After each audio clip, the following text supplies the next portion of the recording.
In today's video, I'm going to walk you through the Messy Gouache Brush Pack for Procreate. I'm going to talk about the basics so you can get started with the brushes, and we will also cover some nuances so you can get the most out of the brushes. The brush set was originally launched in 2023 with 25 brushes, and now it's been upgraded to 50 brushes. This is based off of customer feedback and also just based off of my own personal experience. There were certain textures that I wanted to see more of, so I've added them in. If you're interested in learning more about this brush set, please keep on watching. Hello and welcome to Color with Kendi, where we paint digital watercolor and gouache on the iPad. Today's video is part 1 of the brush tutorial series. In this video, we're going to cover all of the basics for you to get started. And if you want more help, then in parts 2 and 3, we will go through every single brush in detail. I'll talk about why I designed the brush, as well as some of the nuances. And by the end of the series, you'll know everything you need to know to make your own lovely artwork. Because this is a long series and we are covering a bunch of different things, I do have chapters and timestamps in the pinned comment and description, so feel free to skip around. If you've already purchased the brush pack, please import and install the files into Procreate. If you know how to do that, you can do that on your own, but if you do need some help, I do have a separate video on that, which I will leave below in the pinned comment as well as the description. Now, if you haven't purchased the brush pack and you want to learn more about what's in this brush set, what kind of textures you get, I do have a link in the description. So the first thing we're going to do is a brief walkthrough of all the files that you get. There are 5 files in total, 1 brush set, and then there are 4 other files. There are 2 canvases. These are your empty canvases that you can use to paint. Then there's a brush tutorial canvas, as well as a reference PDF. So let's walk through all of those. So for the blank canvases, there are 2 different sizes. There's a medium size, which is an 8 by 10. You can see that it says 8 by 10. And then there's a large size, which is 12 by 16. I generally like to use the 8 by 10 inch canvas just because it is a little bit smaller and it has more layers. But you can definitely use the 12 by 16, but keep in mind that it will have fewer layers available to you. So I've just tapped on the 8 by 10 inch canvas. This is the medium size canvas. I just wanted to show you the texture. So that is what that paper texture looks like. We will be talking a little bit more about how to use this paper texture canvas later on in this video. So if you want to skip directly to that segment, you definitely can. Just find the chapter for it. Now let's talk about the brush tutorial canvas. This is where we're going to test the brushes out today, as well as in part 2 and 3. And I already have all of the layers set up for you. There are separate categories for every single type of brush, and we will talk about all of the brushes in detail in this canvas. And then we have the reference guide. This reference guide is a PDF, and you can import it into Procreate if you'd like. That's what I like to do. I like to have everything in Procreate, but you can also read this in Adobe Acrobat Reader, just like a regular PDF. Now, a PDF in Procreate shows up a little bit differently. You'll have to use this page assist bar to move through the pages, or you can move through the pages here too. I find that a little bit cumbersome. So if you are importing it to Procreate, just use this bar to skip around. And this reference PDF, keep this as a guide for when you're a little bit confused about how to use a brush and you don't have time to go through the brush tutorial canvas. You can just read through all the tips to get started. And for every single brush, there's a swatch, and then I have some information on how to use these brushes. It's enough for you to get started if you are short on time, but I definitely do recommend watching the demos, the proper brush tutorial demos later on. But this is just a really quick start guide. And I have information on all of the brushes here. Now let's talk about the most important thing, which is the brush pack itself. So I'm going to open up the brush tutorial canvas. So let's open up the brush library by tapping on the brush icon. And the brush set should import and be right at the top. It's the Messy Gouache, and this brush set has 50 brushes. And because it is a larger set, there are category headers. So as you see here, it says Sketch, Erase, Smudge. That's a category header. Wet paint, and we have category headers throughout. So at the very top, you'll see this link here. You can't tap on this and go directly to that link. You will need to type this in yourself, but it's colorwithkendi.com/brushes. And I will be putting all of the brush demos and any other future tutorials using this brush pack right here. So you can always go to that link and find all of the tutorials that you need. And I also recommend, this is the second recommendation here, is to use the paper canvas that comes with the set for best results. All of my brush packs have a paper canvas that come with them. The paper canvas really makes the brushes come to life. I find that without the paper canvas, it's just not the same experience. So definitely use the paper canvases that come with this set. Now we have a bunch of different brushes in the first segment, which is the sketch, erase, and smudge. There are 2 sketching pencils. We have 2 erasers, and there are 4 smudgers. We will be talking about that a little bit more in detail in part 2 and 3. Then we have wet paint brushes. These are all brushes that are a little bit more wet than the other brushes in this set. That means they will be a little bit more translucent in comparison, and they will just look like they have more water in them. So I put all of them together because sometimes you just want something that looks a little bit more wet, so just go to this category. Then we have thick paint brushes. These brushes are a lot thicker and they layer a lot better than the wet paint brushes, because the wet paint brushes, there's minimal layering, but you'll see a lot more layering with the thick paint brushes, and we will talk about that a little bit more in depth in this video itself. Then we have bristle paint brushes. These really show the bristles. Dry paint brushes, so if you're looking for something a bit more dry, this is where you go. There's some grainy and hazy brushes. And then we have the flat paint brushes. These, as you can see in these images here, are a lot more of a flat brush style. And then we have background brushes, which is really great for doing a background. And then at the very bottom, just like all my sets, I always have the detail brushes, and there are a variety. And if you ever need any help, you can always send me an email. My email is right there. So that is the overview of what this brush pack looks like. So now let's talk a little bit more about the things that you need to know to get started. Let's talk about preset sizes. So all of the brushes in this set come with these preset sizes that you'll see here. This is the size menu here, and you can just tap on these preset sizes and it will go directly there. You might be wondering what that is. These are the sizes I tend to use these brushes at the most. You can definitely use the brushes at any size you want, but I find that they look the best at these sizes or in between these sizes. If you go very small and very large, sometimes the brushes don't look right. So you can use these as a guideline. You definitely don't have to use these preset sizes. So let me just show you. Let's go to brush number 9 together, and let's pick a color here. So I'm just going to pick orange, and then my second color is like a little bit of an orangey red.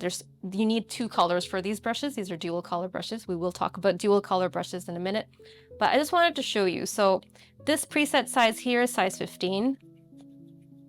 So that's what that looks like. That's size 15. Then this size is 45. That's what that looks like. And then now 75.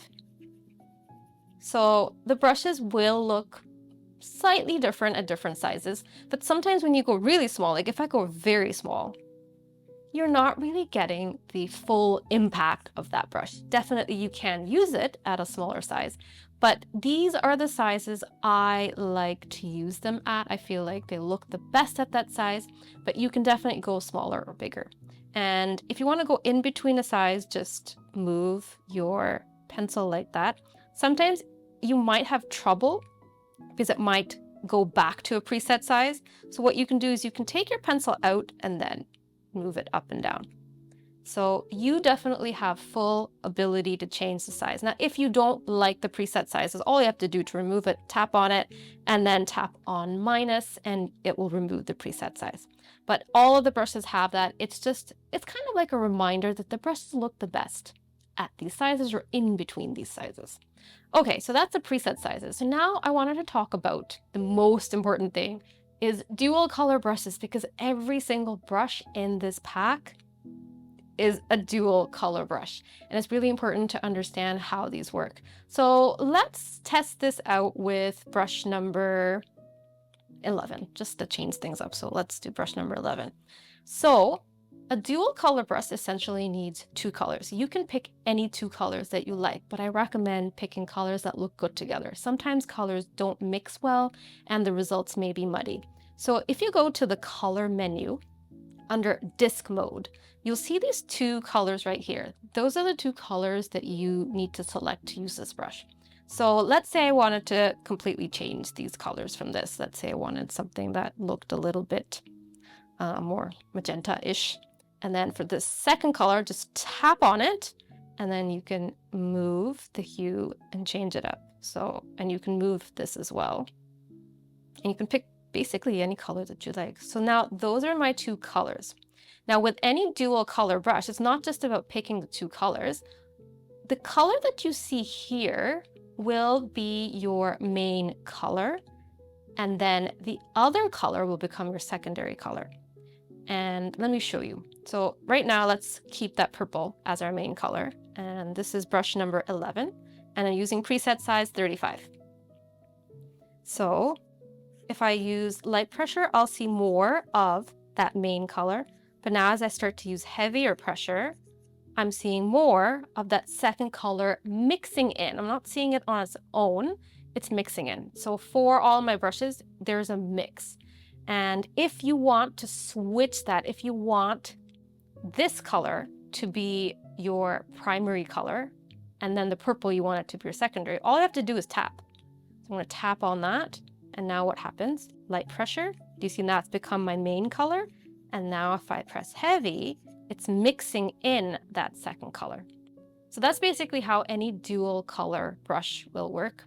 So it's all about using a variety of pressure in order to get that variety of results. If I'm filling in something, I'm using light pressure now, so I'm seeing more of that main color, but as I add more pressure, I'll see more of that second color mix in. Now what's really important is to pick two colors that look good together. These two colors do look good together, but sometimes colors don't look so great. So for example, if I were to pick, let's say, yellow and that purple, it may not look that great. So now if I test this, so that's at light pressure, and then with heavy pressure, do you see I'm kind of getting this muddy color? Not the best, because what's happening is I'm not really seeing this purple as is. It's mixing in with that yellow. And unfortunately, these two don't really seem to mix very well together. I mean, it's an interesting look, but it's not really what I was going for. So try to select two colors that work well together. Now I wanted to talk about layering. So let me go to brush number 10. So brush number 10 is a wet brush. It's a dual color brush. I'm going to select two colors that are a little bit darker so you can see things a little bit better. And again, trying to select two colors that would work well together. Let's just have a look. I think that works well together. Maybe the red is a bit too dark, so you can go a little bit lighter. Yeah, I think these two work well together. Okay, so with most of the brushes in this set, if you lay down the pigment without lifting your pencil, that's what it will look like. There's no layering effect. But now as soon as I lift my pencil and then lay down more pigment, I don't know if you can see this. I want to zoom in. Do you see there's that layering effect that's happening? In some brushes, it's far more obvious than others. Do you see? It's like layers of paint. So that's trying to mimic what would happen if you were painting traditionally and you laid down some paint, you let it dry, and then you laid down more paint. What would happen? You would see a little bit of that overlap happening. So this tends to happen with the vast majority of brushes in this set, not every single one. Now, this was an intentional design.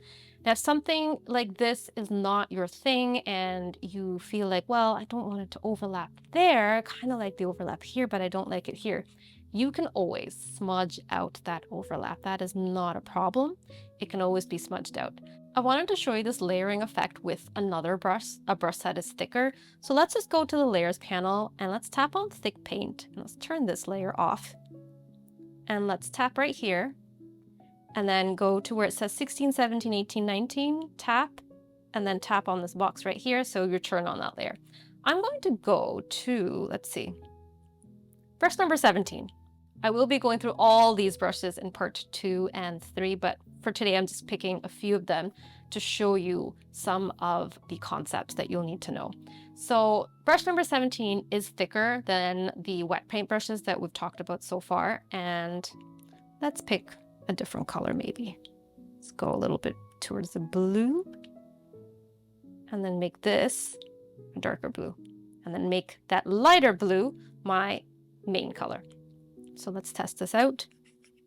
So this is light pressure without lifting the pencil, and then I got to heavy pressure. Do you see I'm starting to see the second color? But I'm not seeing that layering effect. To get that layered look, lift your pencil and then lay down more pigment. And I usually do this with light pressure. Do you see how much layering is happening there? Let me undo that. So that was what we had originally. And now I'm just using light pressure and I'm seeing a lot more layering. I love this because it just makes it look more textured, and that's what I love about this Messy Gouache set. It's far more textured than the other gouache set that I have. And for some people, they like this, some people don't. If you don't like this look, just try to color your objects with light pressure and then without lifting your pencil much, and you'll be able to get that kind of look. But if you want that layered look like this, lift your pencil, add more pigment. Now, if that's too much going on for you and you want to smudge some of it out, maybe not all of it, but some of it, let's talk about smudging. So smudging is definitely a way to get rid of these overlaps and this layering if you don't want so much of the layering to be going on. So you can go to the smudge library and then go to Messy Gouache, make sure you're in the correct set, and then there are a bunch of different smudgers here. Generally, I will use smudger number 5, which is smudger A. I will use these in specific cases when I need something that looks a little bit different. So let's just talk about smudger A. So the smudger is good for smudging 2 different colors together, but it's also good for smudging away some of this layering effect. And I always like to use smudgers at a smaller size first and then work my way up. That's just how I do it with all my brush sets. So I'm just going to show you. So if I gently apply some pressure, do you see I can smudge away some of that layering. I generally do not smudge away all of it, because if I did that, then it would not have any texture left. If I over smudge, you see, all that texture is gone, and I feel like that kind of defeats the purpose of using these brushes. It's all about that texture, but you can definitely smudge some of that texture away. Always start with a smaller size and then work your way up. You could also smudge outwards like that to get that kind of a look. Now, what I don't recommend doing is smudging inwards. It never looks natural. So not smudging from the white area into your pigment. It rarely looks natural. I generally like to smudge outwards, and I usually lift the pencil after I've made a stroke, because if I did it this way, you see, it doesn't look as natural, and it's mixing in that white into our pigment, and that's not what I want. I will start from the pigmented part of the shape outwards, and then lift the pencil and then bring it back. And then I feel it just looks a little bit more natural. Now, smudging 2 different colors, let me show you that. So let me just erase this. So I have a bunch of different erasers, so just use the erasers with the erase menu. So I'm going to go to the huge eraser, brush number 4, and I'm going to go with size 10. This is just a way to quickly erase something. So now I'm going to go back to the brush library, and I'm going to lay down some pigment here and then lay down a darker color here. Okay, I want to show you how to smudge 2 different colors together. So now let's go back to our smudge library, brush number 5, and let's smudge these 2 colors. So there are a bunch of different ways you can do this. Either you can do it this way. You just go up and down, but don't go into the white area. Stay within the pigmented area and move from side to side. Sometimes lift your pencil. It makes it a little bit more natural. So that's what it will look like. I feel like that looks a bit more natural. Then the other way, let me undo with 2 fingers to get back to where we were. The other thing you can do is smudge from side to side like this. So I'm just going to tilt this and then smudge like this. This just creates a slightly different look depending on the painting. If it's a landscape painting, sometimes this is interesting. But generally, I prefer to just, in this case, I would just smudge with a slightly larger brush and then just go in and lift my pencil from time to time and try not to make it too perfect, because if I make it really perfect, so it's like a perfect gradient, it starts to look a little unnatural to me. So I like to kind of keep it looking a little bit messy. It looks a tad more natural. So there are different ways of using the smudger, but in general, I think it's always good to start out with a smaller size, because let's say I went really big, 100. It doesn't look as natural. Do you see? It starts to look a little unnatural for this particular shape. If I had a larger shape, maybe it would look fine. But generally, start small, preset size 10, and then work your way up. And you can go smaller than preset size 10, but the results may not be the best. I find the results are best between preset size 10 and preset size 50 for the smudger. So that's the smudger. The next thing I wanted to talk about is pressure sensitivity and pressure variation. So let's do this with brush number 19. I'm going to go to the brush library and tap on brush 19. This is dual color thick paint D, and I'm going to select maybe a pale green. And then for my second color, I'm going to tap on that second color and make that slightly darker green. And then I'm going to tap back on that pale green so that becomes my main color. Let's test it out. I think that's a little too light. Let's make it a bit darker. There we go. I'm happy with that. Okay, so let's talk about pressure control and pressure sensitivity. All of these brushes are pressure sensitive, which means that depending on how much pressure you apply, this is light pressure, and this is heavy pressure, you will see a difference not only in the texture, but also the color that is showing up. So in order to get the most natural looking results, I feel that it's really important to vary your pressure. If you use only light pressure, it's fine. But if you want to use heavy pressure, it's not so great. You're kind of losing the texture, the inherent texture that that brush has. I find the results are best when you vary the pressure. You have some areas where you're using light pressure and some areas where you're using heavy pressure. Now, if you are struggling to use the brushes, as in you're not able to get the texture that you see here, you're not able to get the texture that you see in the reference PDF, that probably means that you need to change your pressure curve. So when I designed all of these brushes, I designed it with the default curve in mind. That's the pressure curve that I use. And if you are someone who has a very heavy hand, let's say you press really hard, or if you press really light, you may not realize that, but when it comes to using brushes, you're not getting the results that other people might get because the pressure curve is not ideal for you. So let me just show you where the pressure curve is. It's in the wrench icon. This is your actions menu. And if you go to prefs, that's your preferences, there is this segment called pressure and smoothing. Let's just tap on that. This is the default curve that comes in Procreate, and it works for the vast majority of people. But I do know that there are many people who cannot use this curve and get the correct results. Now, if you are struggling, there is a solution. You can just change your pressure curve. I do have more information on this in another video. In my Procreate brush problems video in segment 1, I walk you through the pressure curve and we test out a default brush together.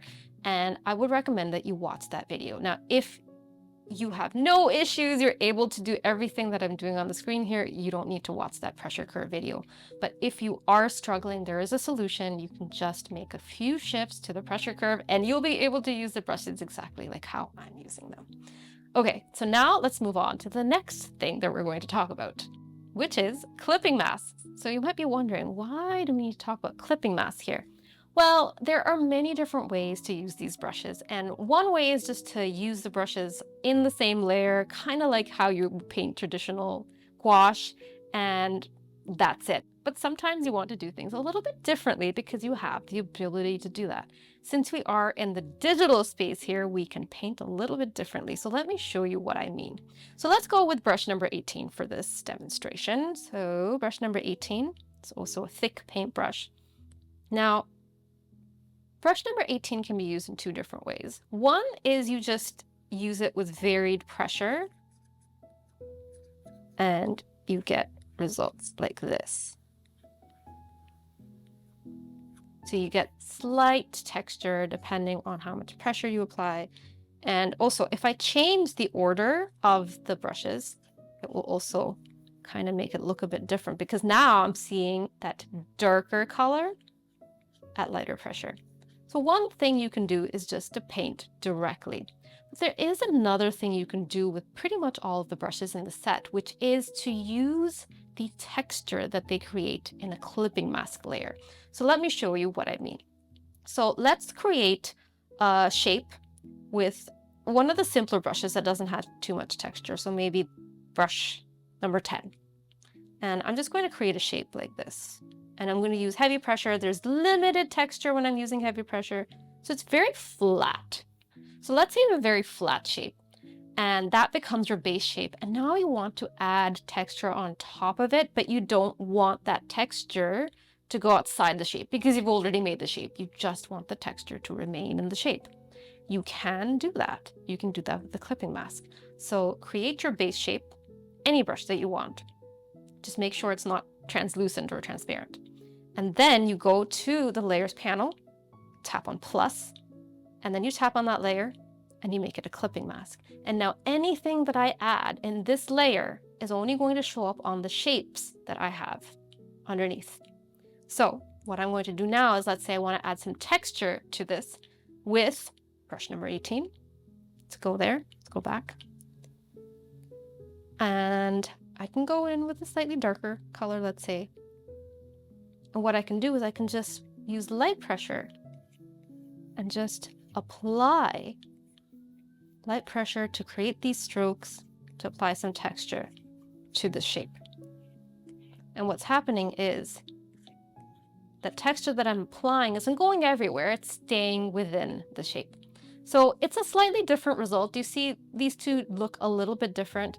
This has more defined edge, this one does not. So depending on what you're looking for, you can use the exact same brush. We've used brush number 18 to apply texture in two different ways. One is to paint directly all in one layer, which is generally what I like to do in this case, but sometimes you may want to add additional texture on top of a shape that you've made with another brush. So that's what we did here. We made our original shape with brush number 10, was it? I think it was 10. And then we added some texture with brush number 18. And I could do this with any brush, so let me just delete that. 3-finger swipe to remove. And I can go to another brush in this set. So maybe, let's see. Let's go with this one, brush number 26. And I can do the same thing. So I've already made a base shape and now I can, let me go a little bit larger in size. Now I can add texture on top with another brush. So it's just an interesting way to use the brushes. You definitely don't have to use the brushes just to paint a shape. You can also use them in a clipping mask to add texture. Now let's talk about the paper texture. That is quite important because that will change how your brushes look. So I just want to show you the paper texture and what it would look like on a particular brush. So I'm going to change the color to blue just to change things up a little bit. So my main color is light blue and then I have a dark blue. So light pressure, heavy pressure, and then I'm going to do one area where I'm lifting and you'll see that overlap. Maybe you'll go a little bit bigger. You see that color mixing. So I've laid down 2 swatches, so now let's talk about the paper texture. And you might be wondering, why did I lay down the swatches first? It becomes a lot easier to understand the paper texture if you can see what it does to your pigment. So with the canvases, there are a bunch of different things. There's a paper background and there's a paper overlay. And the paper overlay is the textures that you see here. So if I turn that off, you'll see no texture on your pigment. If I turn that on, that's what you'll see. And then the paper background, if I turn it off, you won't see any texture here. If I turn it on, you will see that texture right there. So it's really up to you. You can turn them on and off. So totally up to you. And you can also adjust them. So now let's go to that paper background. Let's open up that group. And what you'll see here is paper texture. And you can tap on N. Oops, I didn't tap on it. I turned it off. Tap on N. And currently the opacity is at 60%. I'm going to zoom in first and tap on N. Do you see the paper texture? If you want it to be less apparent, you can just reduce that. Do you see it reduces that? And it's hardly visible, and you can make it more apparent as well. But keep in mind, it will be a little bit more gray looking if you turn up the opacity. I like to leave it around 50 to 60%. So I'm going to put it back where it was. And you can always remove it. When you're printing, I generally remove it because you already have paper texture coming in through the paper that you're printing on. But I like to keep it when I'm painting. It just enhances the experience for me. Now let's talk about the paper or paint overlay. This one is interesting because you have two different options. So let's just tap right here. And I've turned that paint option off for now. I only show the paper option for now. Let's just tap right there. And you see this kind of texture that you see, that is the paper peeking through. Now you may not like it. Not everybody likes that. So you can always turn it off, but I find it looks a little bit more flat. So I generally leave it on, and again, you can tap where it says CB. This is color burn. That's the blend mode I use. You can always reduce it so it's very soft, or you can increase it so it's really, really apparent. Totally up to you. Again, I kind of like to leave this in the middle. I don't like it to be too heavy, so maybe 50% is good. Now there is another option, paint. You could turn this on at the same time, but it doesn't look good together. I would say one or the other. That's why it's paint or paper overlay. I would not use both. So I'm going to turn off the paper. And paint is, it will look like it's thick paint that's kind of bubbling. Do you see a slight bubbling effect? Do you see tiny, tiny bubbles? And you can increase that. You can just tap right here where it says CB. And you can increase what it looks like and go all the way to 100. So it kind of looks like that. But as you can see, it's not that apparent here because we already have so much texture, so much layering. You are going to see that paint texture come up a lot more when you have objects that are not so heavily textured. You see here, there's not that much texture going on. So you're seeing that paint, the paint bubbles come up. I can also turn that off and that completely disappears. So again, it's totally up to you if you want to use this or not. I generally like to use this paint texture for the thicker paint, like the thicker brushes, but not for the other ones. But I'm going to turn that off and I'm going to turn that paper back on. Generally, that's where I like to be, but you do have two different options. So I think we've covered pretty much everything that you need to know to get started with this brush pack. So I hope this video was useful. If you have any questions about your purchase or any questions about the brush pack, just send me an email at colorwithkendi@gmail.com. Anyway, I will see you in the next video. Bye!